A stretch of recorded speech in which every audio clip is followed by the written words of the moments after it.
அதான் கலர்ல நிறைய போட்டுருக்காங்க masala.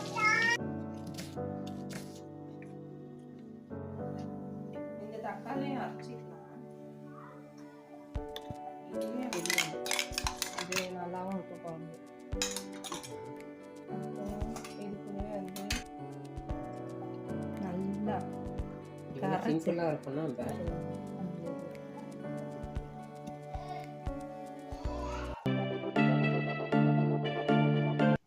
Hi hello friends, welcome to our channel. இந்த வீடியோ வீக்கெண்டில் லஞ்ச் ப்ரிப்பேர் பண்ணப்போ ஜாலியாக ஃபன்னாக எடுத்த வீடியோ.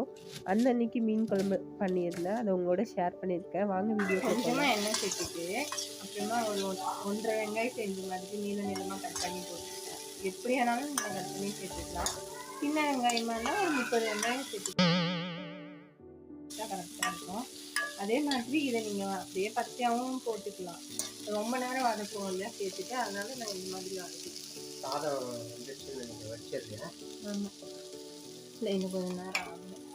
அதுக்கு இது வந்து பசங்களுக்கு மீன் குழம்பு காரமாக இருந்துச்சுன்னா அவங்க சாப்பிட மாட்டாங்க. அதனால இதுக்கு ஒரு சேஃப்டிக்காக வெறும் துவரம் பருப்பு போட்டு வேக வச்சுருக்கேன். அப்புறமா மீன் குழம்புலேயே போடுவீங்க பருப்பினா? இது வந்து பசங்களுக்கு சாதம் ஈஸியாக இருந்துச்சு. இப்படி சாதம் பண்ணுங்க, இப்படி மேலே வந்துருச்சு.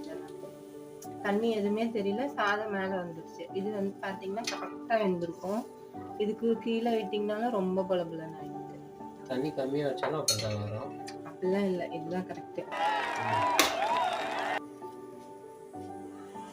குழம்புக்கு இந்த மாதிரி அந்த வெங்காயத்தை அரைச்சேன்ல, அது இந்த மாதிரி அரைச்சி எடுத்துக்கிட்டேன். ஆமாங்க, சாரி. ஒரு பெரிய சைஸு புளி, பெரிய சைஸ்னா இவ்வளோ புளி எடுத்து ஊற வச்சிருக்கு. அதையும் கரைச்சி இதுலேயே ஊற்றிட்டு, இந்த குழம்பு வந்து மீன் குழம்பு கையில் கரைச்சி வச்சோம்னா சூப்பராக இருக்கும். இல்லை ஒகேனக்கல் சைட்லலாம் எல்லாமே வெங்காயம் தக்காளி எல்லாமே வதக்கி அரைச்சிட்டு அதுலேயே குழம்பு தூள் எல்லாமே போட்டு அரைச்சிடுவாங்க. அது ஒரு டேஸ்ட்டு. விறகடுப்பில் செய்கிறது இது ஒரு டேஸ்ட். இந்த தக்காளியை அரைச்சிக்கலாம். இதுவே எப்படி வேணாலும் நீங்கள் வந்து கட் பண்ணி போட்டுக்கலாம், இல்லை அப்படியே கூட கையிலே கரைச்சிக்கலாம்.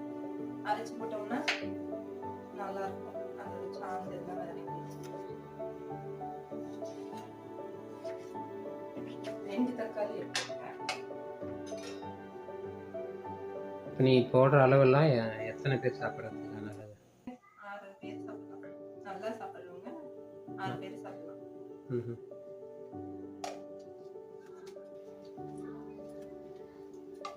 எல்லாமே உள்ள ஊற்றி ஒன்றா கரைச்சிடும். அவ்வளோதான், கரைச்சிட்டு குழம்பு தாளிச்சு விட்டுட்டோம்னா வேலை முடிஞ்சது. அப்போ புளியும் கரைச்சதுக்கு பதிலாக மிக்சியில் அடிச்சுட்டு இருந்தால் என்ன ஆயிருக்கும்? ஒன்றும் ஆகாது தான். அதில் வந்து டஸ்ட் எல்லாம் இருக்குமா, அதனால கையில் கரைச்சிட்டு வடிச்சிக்கலாம். இதில் கல்லுப்பு வந்து ஒரு 1.5 ஸ்பூன் வச்சுக்கோங்க. அப்புறமா நம்ம வேணா டேஸ்ட் பார்த்துட்டு சேர்த்துக்கலாம். இதுலேயே மஞ்சள் தூளும் சேர்த்துக்கிறேன். குழம்பு மிளகா தூள் அவங்கவுங்க வீட்டு காரத்தை பொறுத்து. இது ரொம்ப காரமாக இருக்கும், அதனால நான் 2 ஸ்பூன் சேர்த்துக்கிறேன். காரம் கம்மியாக இருந்துச்சுன்னா ஒரு 3லேருந்து 4 பெரிய ஸ்பூனே சேர்த்துக்கலாம். குழம்பு நல்லா திக்காக இருக்கும். இல்லை உங்ககிட்ட இருந்தால் இதில் ரசப்பொடி சேருங்க. இதில் வந்து சீக்ரெட்டு. அந்த குழம்புல நம்ம புளிப்பு ரசத்துக்கு தான் வைக்கிறோம், அதில் எல்லாமே சேர்த்து அரைச்சிருக்கோம். அதனால நல்லா டேஸ்ட்டாக இருக்கும்.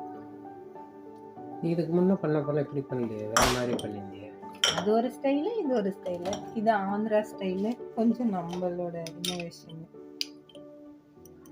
இதுலேயே கொத்தமல்லி தூளும் சேர்த்துக்கலாம். ரசப்பொடி போகிறதெல்லாம் ரசம் வைக்க தேவையில்லை. சாப்பிட்டுக்கலாம். நல்லா சிம்பிளாக இருக்கும்னா பேச்சுலர்ஸே சீக்கிரம் வச்சிடலாம் போல இருக்கு. அவங்க எங்களுக்கு மேலே சிம்பிளாக வைப்பாங்க, சூப்பராக வைப்பாங்க.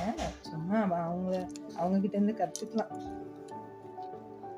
பூண்டு நல்ல ஒரு கைப்பிடி சேர்த்துட்டு இதையும் இடிச்சு சேர்த்துக்கலாம். தோலோட சேர்த்துக்கோங்க. என்கிட்ட நான் உரிச்சு வச்சுட்டேன்.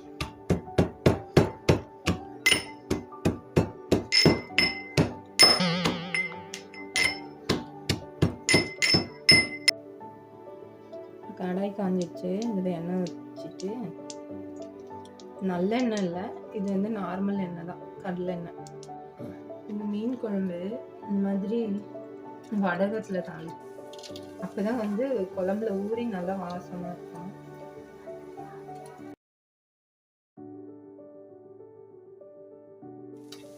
அப்புறமா இதுலயே பச்சை மிளகாய் வந்து கட் பண்ணி சேர்த்து. இதுக்கு அரைக்கிறப்ப நீ போட்டிருந்தாலே நல்லா மெசஞ்சி ஸ்பைசி இறங்கிட்டு இருக்குமே நல்லா. அதுக்கு தான் நல்லா தூக்கலா போயிடும். எண்ணெயில வதங்கினா நல்லா அந்த பச்சை மிளகாய் வாசம். எப்பவுமே இந்த மாதிரி புளி குழம்புக்குலாம் பச்சை மிளகாய் போட்டு தான் தாளிப்பாங்க. அதுதான் டேஸ்டா இருக்கும்.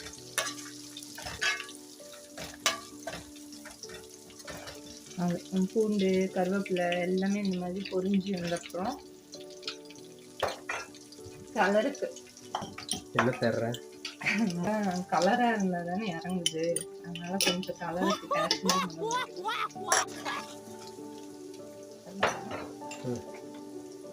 கலருக்கு போட்டுட்டு கரைச்சி வச்சோம்ல அந்த குழம்பு இதில் அப்படியே வடிச்சு அதில் கொஞ்சம் திப்பி இருக்குமா, அது வராமல் நம்ம வீட்டில் கொஞ்சம் சாப்பிட மாட்டாங்க பசங்க, அந்த மாதிரி தான் அப்படியே கலந்து இப்படி புழிஞ்சு எடுத்தாங்க பாருங்களா, எவ்வளோ திப்பி மாதிரி வருது இல்லை. அதுக்கு தான் குழம்புக்கு தேவையான தண்ணியை சேர்த்துட்டு கொதிச்ச அப்புறமா மீன் சேர்த்துக்கலாம். அடுத்தது அதுக்குள்ள என்ன பண்ண போற? என்ன ரெடி பண்ணுகிற? பசங்களுக்கு தாலுக்கு தக்காளி வெங்காயம் கட் பண்ணிட்டேன். அடுத்து கொஞ்சம் கருவேப்பிலை,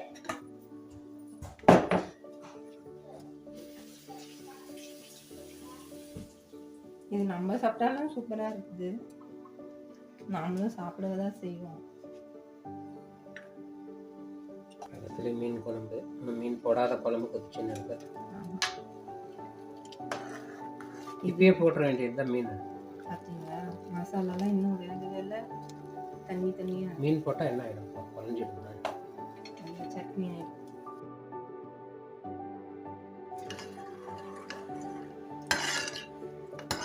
துவரம் பருப்பு இதில் ஒரு 2 பல் பூண்டு போட்டு அப்படியே ஒரு 2-3 விசில் விட்டு எடுத்துட்டேன். இந்த தாலை வந்து நெய்யில் தாளிக்கணும். இதே இந்த தால் வந்து சப்பாத்தி, பூரிக்கு, வெறும் சாதத்துக்கு கூட ஊறுகாய் வச்சு சாப்பிட்டோம்னா சூப்பராக இருக்கும். சீரகம்,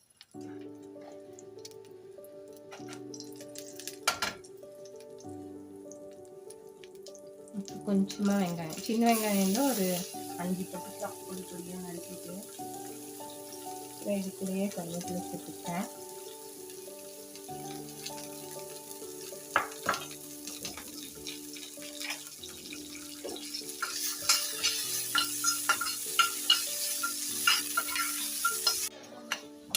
இதில் வந்து இஞ்சி பூண்டு பேஸ்ட்டு பச்சையாக இருக்கும் அப்படின்றதுனால அதை கொஞ்சம் தண்ணி சேர்த்துட்டு கொஞ்சம் ஒரு தக்காளி, நல்லா பழுத்த தக்காளியாக சேர்த்துருக்கேன். பெரியவங்க சாப்பிட்றதா இருந்தால் ஒரு 3 பச்சை மிளகாய் அரைஞ்சி போட்டுட்டு அதையும் வதக்கி செஞ்சோம்னா நல்லாயிருக்கும். குழந்தைங்கன்றதுனால நான் பச்சை மிளகாய் எதுவுமே சேர்க்கல. இது நல்லா குழையிட்டோம், குழஞ்சாதான் நல்லாயிருக்கும். மீன் குழம்பு கொதிச்சு அது இன்னும் சுண்டியே வரல, தண்ணியாக தானே இருக்கு. இன்னும் நல்லா திக்காகணும். அதே லஞ்சுக்குள்ள திக் ஆயிடுமா? இல்லை நைட்டுக்கு தானே? இந்த தாலில் வந்து மசாலா போட்டுக்கலாமா?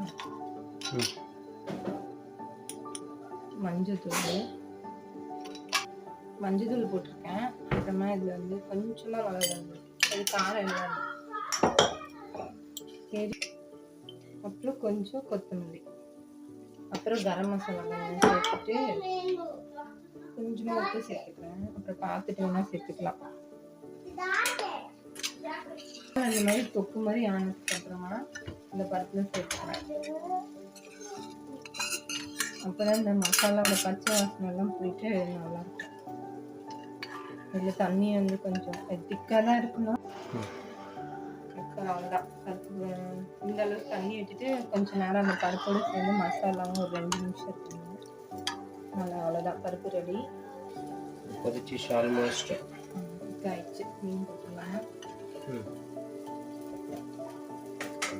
மீன் போட்டு இந்த மீனில் தனி மிளகாத்தூளும் உப்பும் போட்டு நல்லா ஃபஸ்ட்டு மஞ்சள் போட்டு வாஷ் பண்ணிவிட்டு அப்புறம் தனி மிளகாத்தூளும் உப்பும் சேர்த்து ஊற வச்சிருந்தேன். என்ன பாம்ப்ரெட்டா? சொல்லுவாங்க நம்ம ஊரில். இப்போ மீன் போட்டு எவ்வளோ நேரம் கொதிக்கணும்?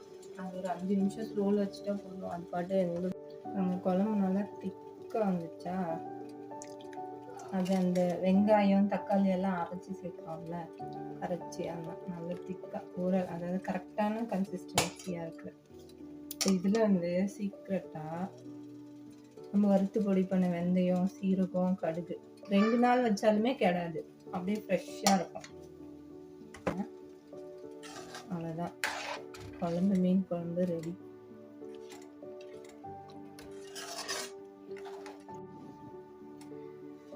குழம்பு ரெடி ஆயிடுச்சு. கடைசியில் வந்து கொத்தமல்லி தூவிட்டேன்.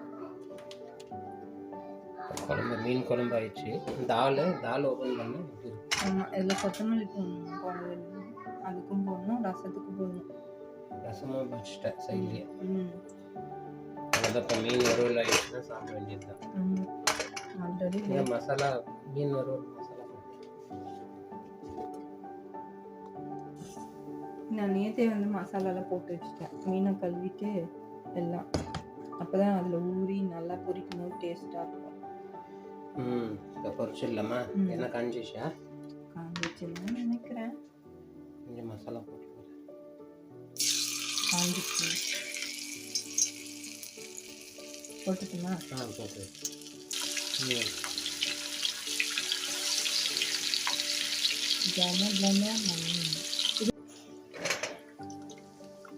दाल को पकाएंगे.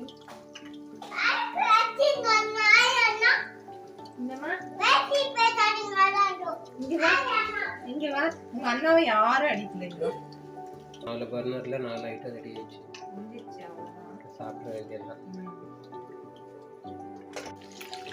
இது என்ன மசாலாவே ஏறல, ஒயிட்டாவே இருக்கு.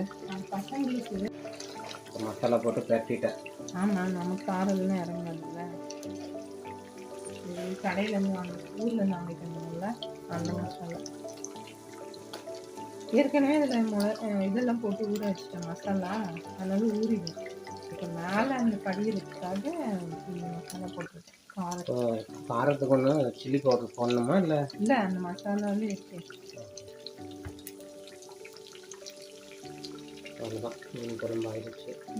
தண்ணியாக இருக்கும் குழம்பு, திக்காக இருக்குல்ல மீன் குழம்பு. இந்த அளவுக்கு தான் இருக்கணும், ரொம்ப திக்காக இருந்தாலும் ஒரு மாதிரி கிரேவியாக நல்லா இருக்கும்.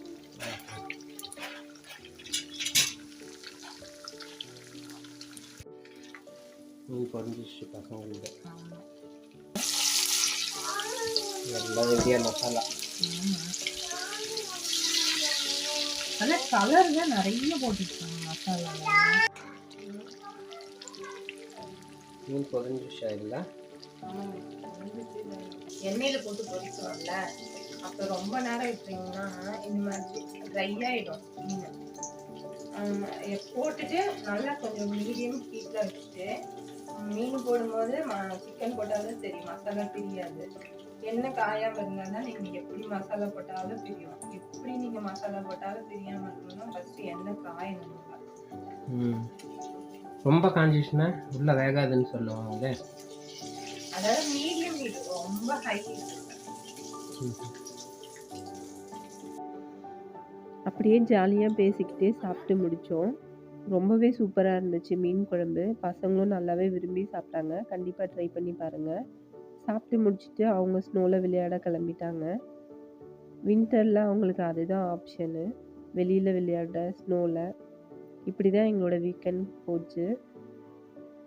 கண்டிப்பாக உங்களுக்கு இந்த வீடியோ பிடிச்சிருக்கும். பிடிச்சிருந்தா லைக் பண்ணி, ஷேர் பண்ணி, சப்ஸ்கிரைப் பண்ணிடுங்க. தேங்க்ஸ் ஃபார் வாட்சிங். நல்லா இருக்குல்ல.